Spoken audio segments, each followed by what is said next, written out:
절대 두부 이렇게 드시지 마세요. 콩팥이 돌처럼 딱딱하게 굳어버립니다. 서울대병원 신장내과 연구팀이 12년간 추적한 결과입니다.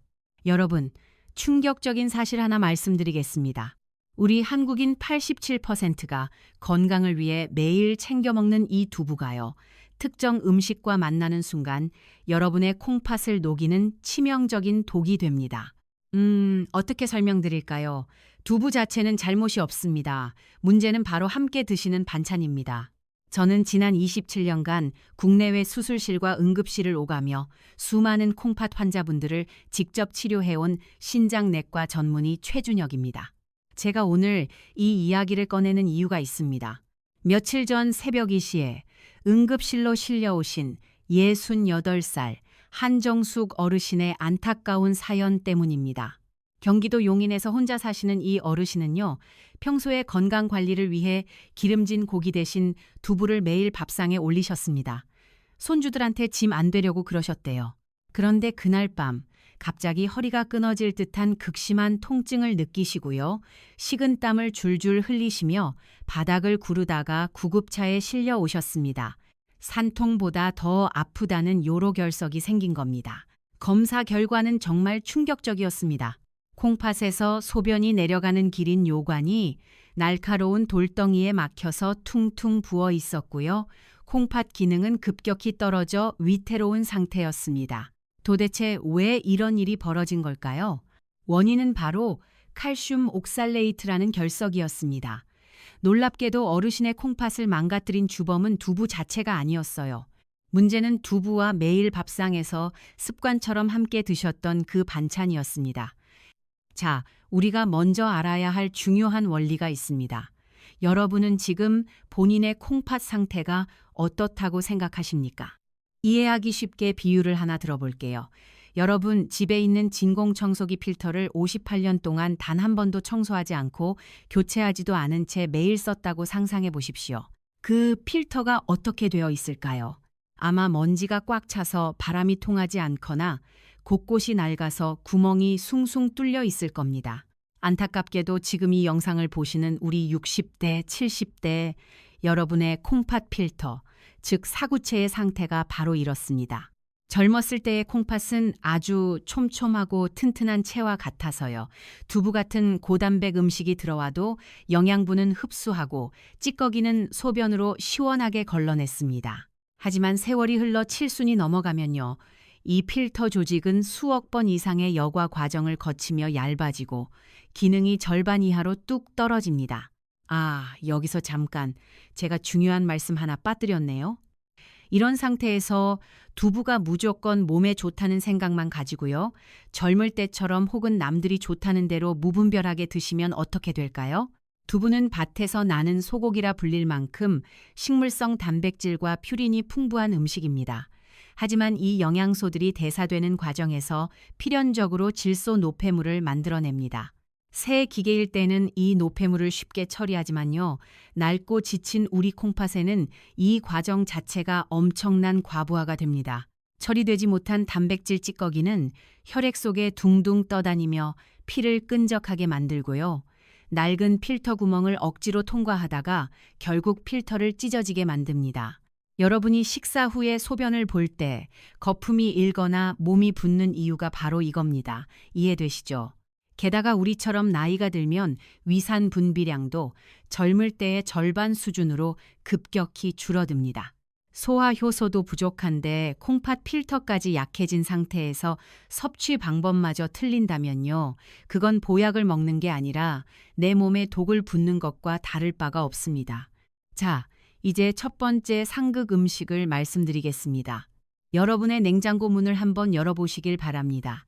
혹시 하얀 두부 반찬 바로 옆에 파릇파릇하고 먹음직스러운 시금치 나물이 나란히 놓여 있지는 않습니까?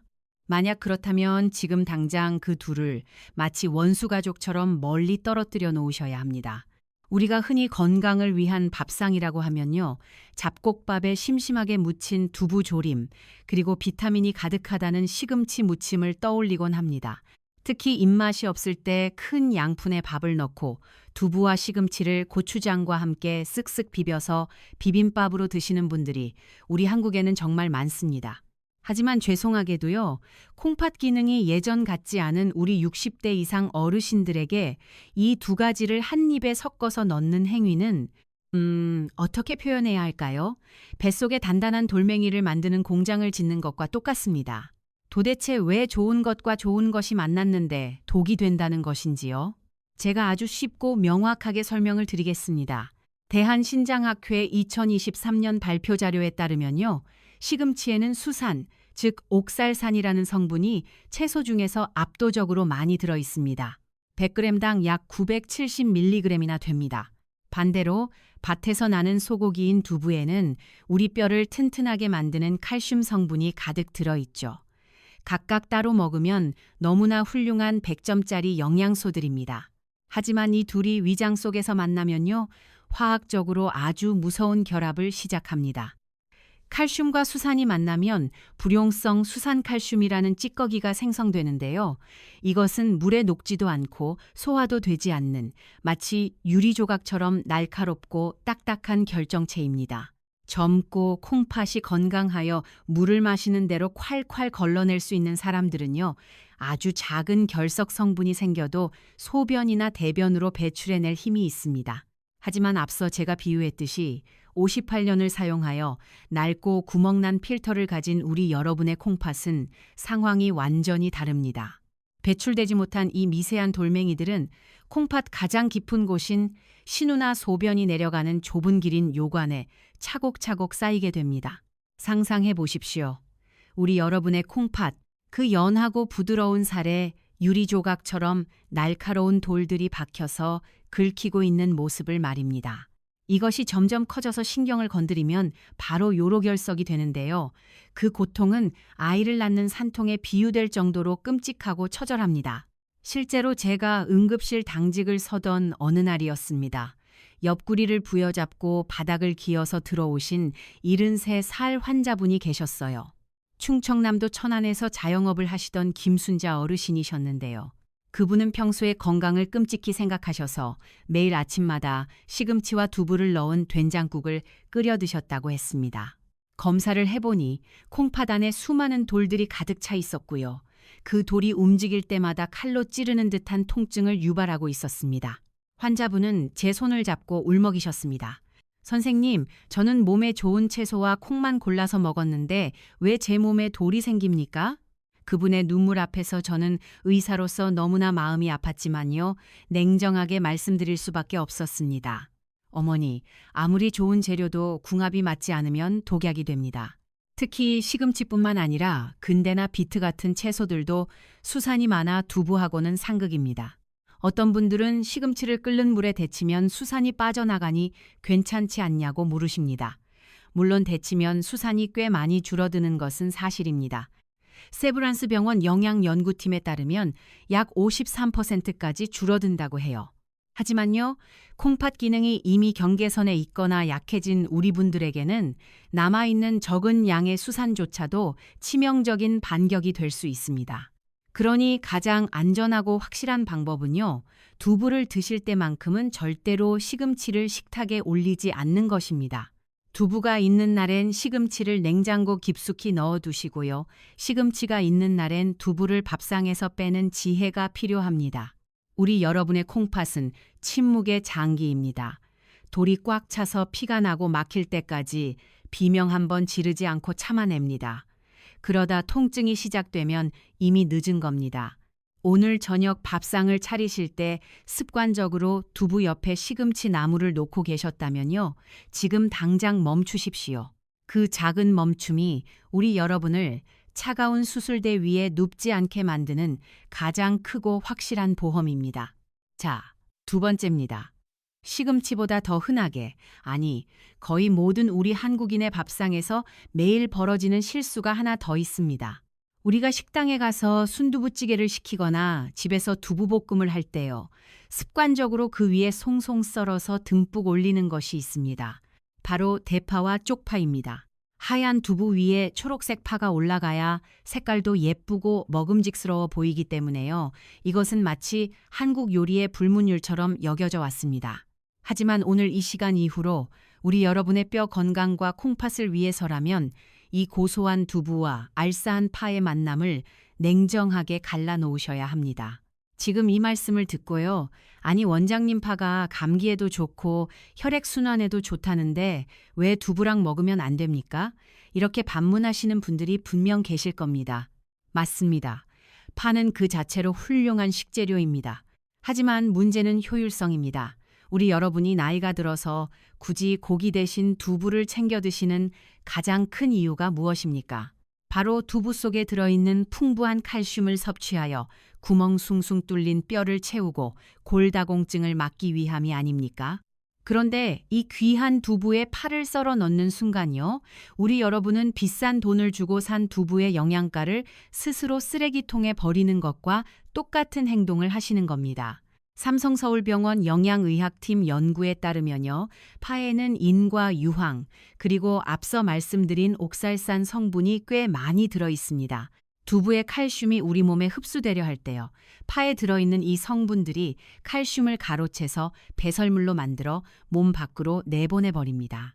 이것은 독극물을 만드는 것은 아니지만요, 우리 여러분의 지갑과 건강을 갉아먹는 아주 미련한 식습관입니다. 예순이 넘으면 뼈가 생명입니다. 칼슘이 뼈로 가지 못하면 뼈는 점점 약해지고요. 우리 몸은 부족한 칼슘을 채우기 위해 뼈에서 억지로 칼슘을 빼내 혈액으로 보냅니다. 이때 혈액 속에 갑자기 늘어난 칼슘을 걸러내느라 늙고 지친 우리 여러분의 콩팥은 또다시 밤새도록 과로를 해야만 합니다. 결국 두부에 파를 듬뿍 넣어 먹는 습관은요, 당장 죽고 사는 문제는 아닐지라도 장기적으로 보면 뼈는 뼈대로 약해지고 콩팥은 콩팥대로 늙게 만드는 밑 빠진 독에 물 붓기 같은 허무한 결과를 초래합니다. 두부를 드실 때만큼은 파 대신에 다른 고명을 얹으시거나요, 파를 꼭 드셔야겠다면 두부와는 조리 시간을 달리해서 따로 드시는 지혜가 필요합니다. 기껏 챙겨 먹은 보약 같은 두부가 헛수고가 되지 않도록요, 제발 그 아까운 칼슘을 파에게 도둑 맞지 마십시오.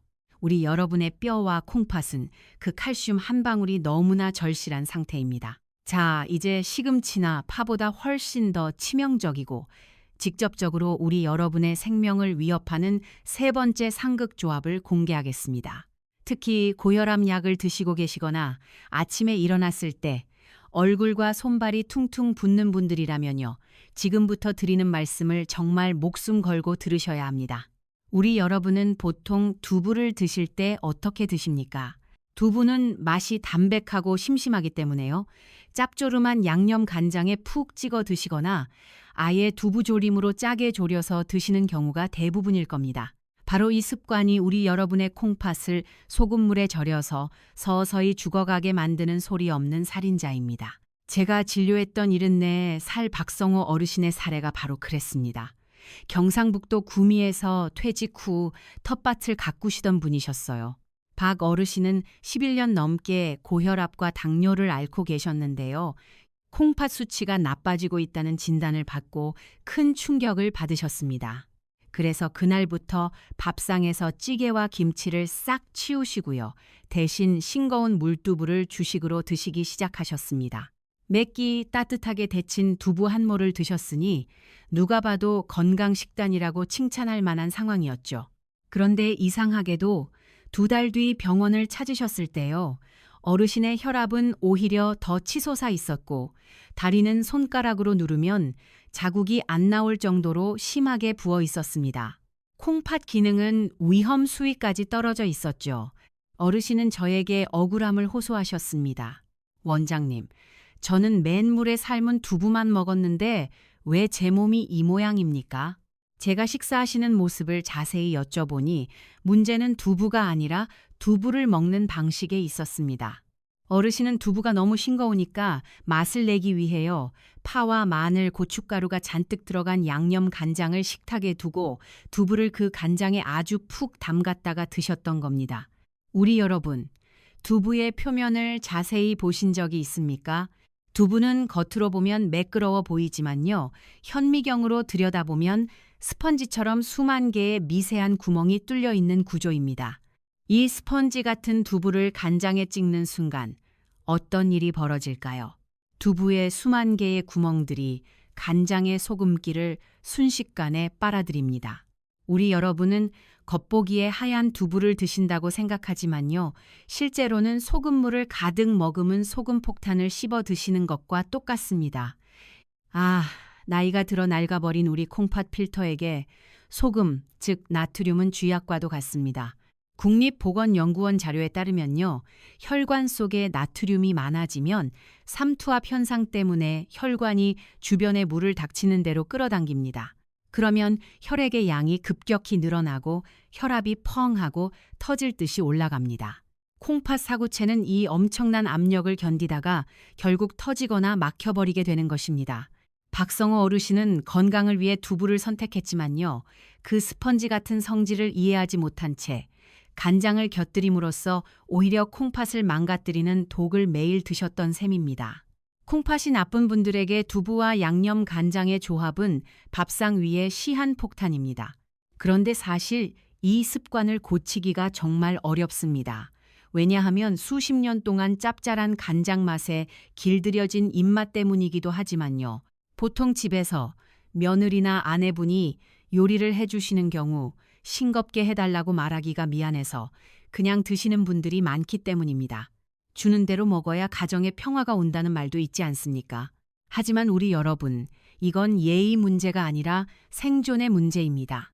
자, 간장 종지를 치우셨다면 이제 두부를 요리하기 직전의 단계, 즉 도마 위에 올리는 순간으로 시간을 되돌려 봅시다. 네 번째입니다. 우리 여러분은 마트에서 사온 두부팩을 뜯자마자 흐르는 물에 대충 한번 헹구고 바로 칼로 썰어서 찌개에 넣거나 생으로 드시지는 않습니까? 만약 그러셨다면요. 우리 여러분은 지금까지 두부만 드신 게 아니라 두부를 만들 때 들어가는 각종 첨가물까지 고스란히 섭취하고 계셨던 겁니다. 공장에서 두부를 대량으로 만들 때는요. 콩물이 끓어넘치는 것을 막기 위해 소포제라는 약품을 넣고 두부를 굳히기 위해 응고제를 넣으며 유통기한을 늘리기 위해 보존하는 물에 담가서 포장합니다. 물론 식품위생법상 허가된 안전한 첨가물이기는 하지만요. 해독 능력이 떨어진 우리 60대 이상의 콩팥에는 이 미세한 화학 성분조차도 걸러내야 할 불필요한 일거리가 됩니다. 그래서 오늘부터는 두부를 요리하기 전에 반드시 귀찮더라도 제가 알려드리는 세탁 과정을 거치셔야 합니다. 아주 간단합니다. 냄비에 물을 넉넉히 붓고 팔팔 끓인 다음에 두부를 통째로 넣고 딱 2분만 데쳐주세요. 이것을 전문 용어로 데치기라고 하는데요. 이 짧은 2분이라는 시간이 마법을 부립니다. 질병관리청 식품안전 가이드에 따르면요. 뜨거운 물이 두부 속 깊숙이 스며들어 남아있는 응고제와 쓴맛을 내는 간수 성분, 그리고 포장 용기 속의 보존제를 약 78% 이상 밖으로 녹여내줍니다. 마치 빨래를 삶으면 때가 쏙 빠지는 것과 같은 원리입니다. 이렇게 한번 삶아낸 두부는요, 잡맛이 사라져서 콩 본연의 고소함이 훨씬 진해지고 식감도 탱글탱글해집니다. 여기서 끝이 아닙니다. 데쳐낸 두부를 바로 드시지 마시고요. 찬물에 담가서 10분 정도 열기를 식혀주세요. 이렇게 하면 두부살이 단단해져서 요리할 때 잘 부서지지 않을 뿐더러요. 남아있던 미세한 나트륨과 칼륨 성분까지 물로 빠져나가서 콩팥이 가장 편안해하는 상태가 됩니다. 우리 여러분, 두부를 씻어서 먹어야 한다는 사실, 솔직히 오늘 처음 들으신 분들 많으시죠? 대부분의 주부님들도 단순히 헹구기만 하지요. 이렇게 삶아서 독소를 뺀다는 생각은 잘 못하십니다. 이 귀한 살림의 지혜는 약사나 요리사들도 잘 알려주지 않는 비법입니다. 자, 이제 해결책을 말씀드릴게요. 깨끗하게 목욕을 마친 두부에게 잃어버린 영양을 채워주고 콩팥 독소까지 배출해줄 첫 번째 최고의 짝꿍을 소개하겠습니다. 바로 바다의 불로초라 불리는 미역과 다시마입니다. 우리 한국인이라면 생일날 반드시 먹는 것이 미역국이고요. 두부 역시 우리 밥상의 단골 손님이지만 의외로 이 둘을 한 냄비에 넣고 끓여 드시는 분들은 많지 않습니다. 보통 미역국에는 소고기를 넣어야 제맛이라고 생각하시기 때문입니다. 하지만 오늘부터 콩팥이 약한 우리 분들의 미역국에는 소고기 대신 반드시 두부가 들어가야 합니다. 그 이유는 두부가 가진 아주 치명적인 약점 하나를 미역이 완벽하게 보완해 주기 때문입니다.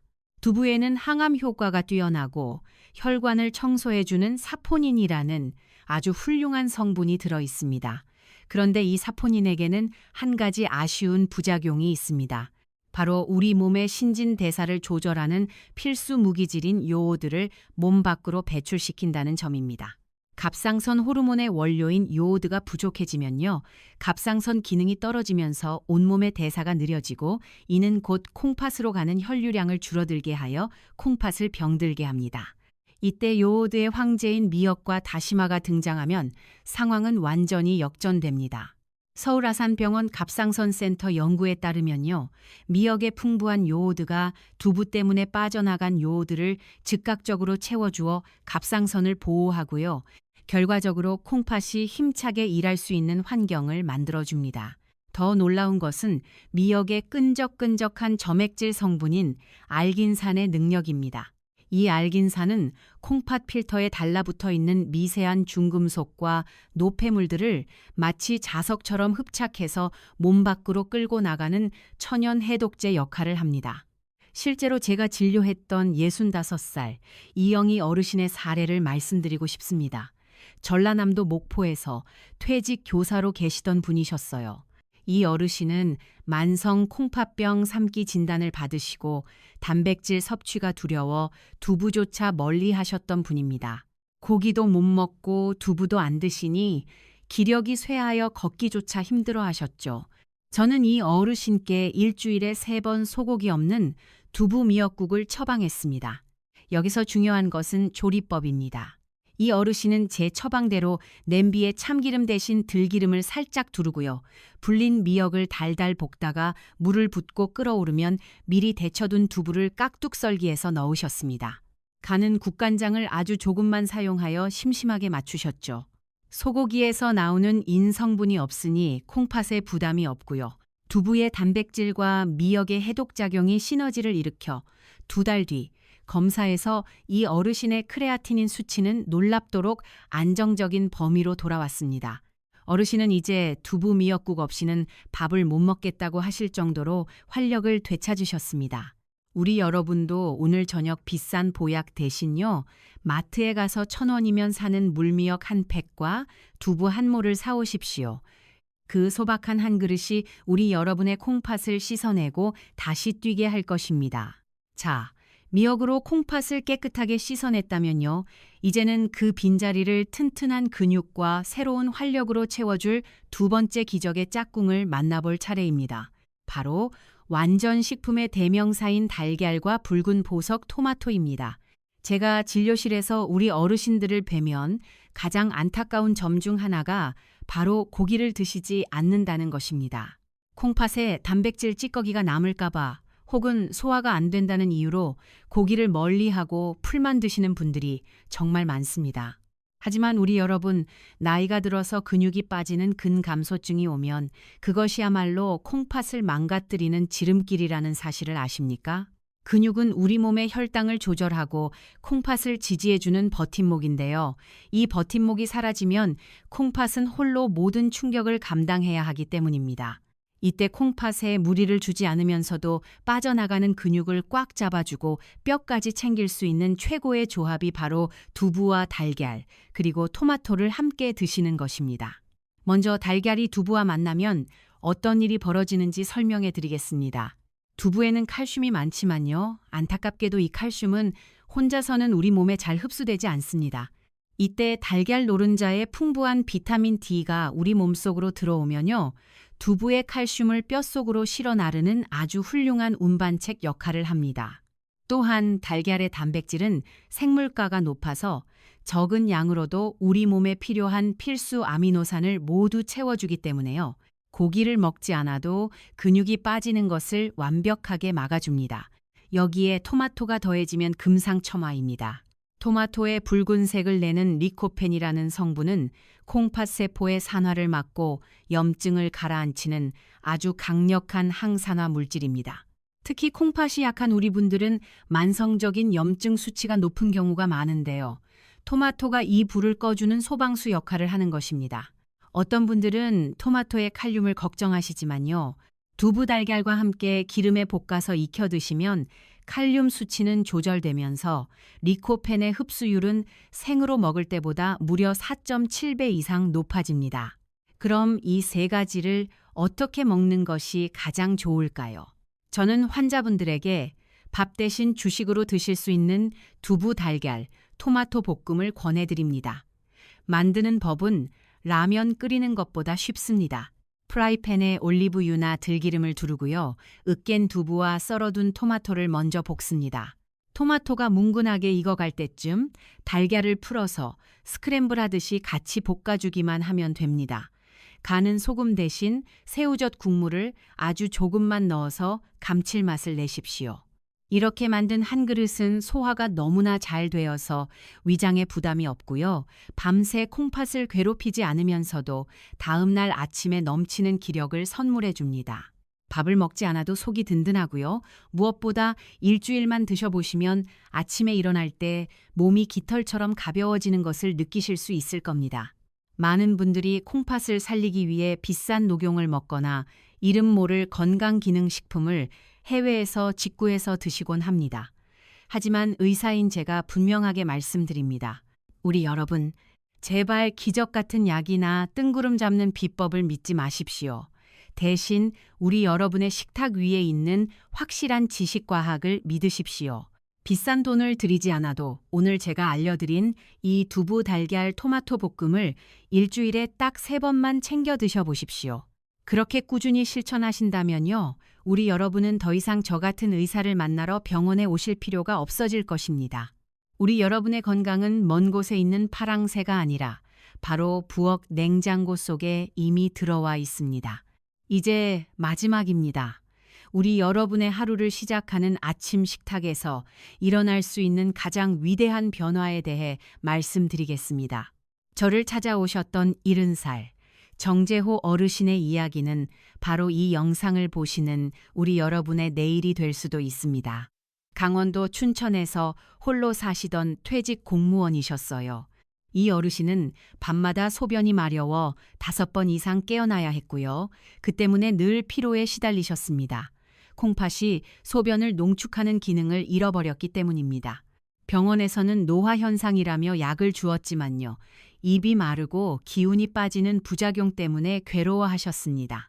그런 어르신이 저에게서 가장 먼저 하신 일은 냉장고에 있던 양념 간장통을 과감하게 쓰레기통에 버리는 것이었습니다.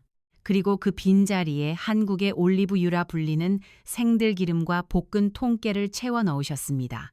우리 여러분은 아마 두부를 드실 때 짭짤한 간장 맛이 없으면 무슨 맛으로 먹냐고 하시겠지만요. 그것은 혀가 소금에 중독되었기 때문입니다. 정재호 어르신은 아침마다 따끈하게 찐 두부 위에 황금빛 들기름을 밥숟가락으로 한가득 뿌리고요. 그 위에 고소한 통깨를 듬뿍 얹어서 드셨습니다. 이 단순한 변화가 어떤 기적을 만들었을까요? 들기름에는 식물성 오메가3 지방산이 63% 이상 들어있는데요. 이것은 자연계에 존재하는 식물성 기름 중 가장 높은 수치입니다.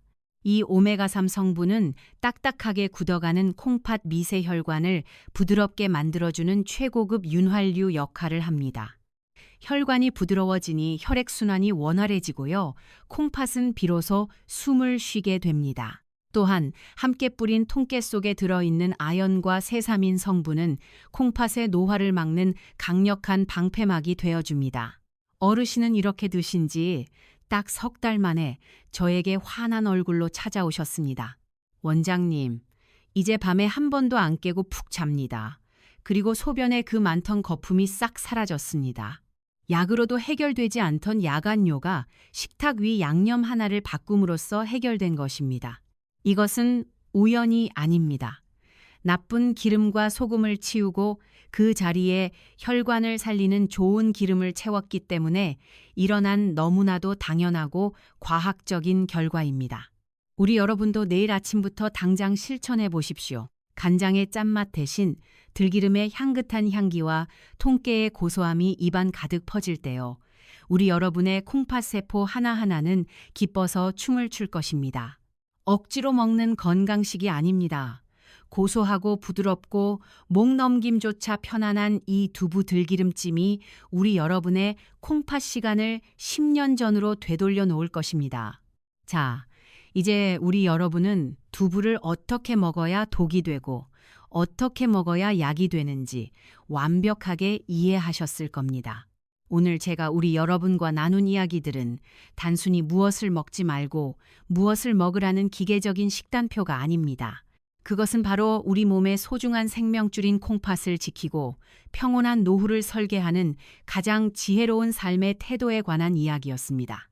우리는 오늘 두부라는 평범한 식재료가 어떻게 우리 몸에서 천사가 될 수도 있고 혹은 소리 없는 암살자가 될 수도 있는지 그 놀라운 두 얼굴을 확인했습니다.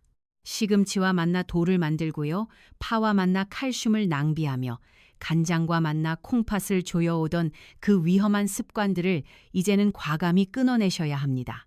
그리고 그 빈자리에 미역과 다시마로 독소를 씻어내고요. 달걀과 토마토로 근육을 채우며 들기름으로 혈관을 부드럽게 만드는 새로운 습관을 심으셔야 합니다. 사랑하는 우리 여러분, 제가 27년 동안 환자들을 만나며 깨달은 진리가 하나 있습니다. 건강은 결코 먼 미래에 있는 거창한 목표가 아니라 오늘 내 입으로 들어가는 숟가락 위에 있다는 사실입니다. 우리 여러분이 오늘 배운 내용을 머리로만 이해하고 끝낸다면 그것은 지식에 불과합니다. 하지만 오늘 저녁 당장 식탁 위에서 간장 종지를 치우고 들기름병을 꺼내는 작은 실천을 하신다면요. 그것은 우리 여러분의 생명을 지키는 위대한 지혜가 됩니다. 저는 우리 여러분의 몸이 스스로를 치유할 수 있는 놀라운 힘을 가지고 있다고 믿습니다. 그저 우리가 그 힘을 방해하지 않도록 올바른 길을 안내해 주기만 하면 됩니다. 여기까지 시청해 주셔서 진심으로 감사합니다. 오늘 말씀드린 내용이 도움이 되셨다면요. 좋아요와 구독 부탁드립니다. 더 많은 분들께 이 소중한 정보가 전달될 수 있도록 말이에요. 혹시라도 주변에 콩팥이 약해 밤잠을 설치거나 잘못된 식습관으로 고생하시는 분이 계신다면요. 이 영상을 따뜻한 응원의 메시지와 함께 전달해 주세요. 우리 여러분의 공유 한 번이 누군가에게는 절망의 끝에서 발견한 생명의 밧줄이 될 수 있습니다. 저는 다음 영상에서도 우리 여러분의 100세 인생을 더 밝고 활기차게 만들어드릴 정성 가득하고 정확한 건강 정보로 다시 찾아뵙겠습니다.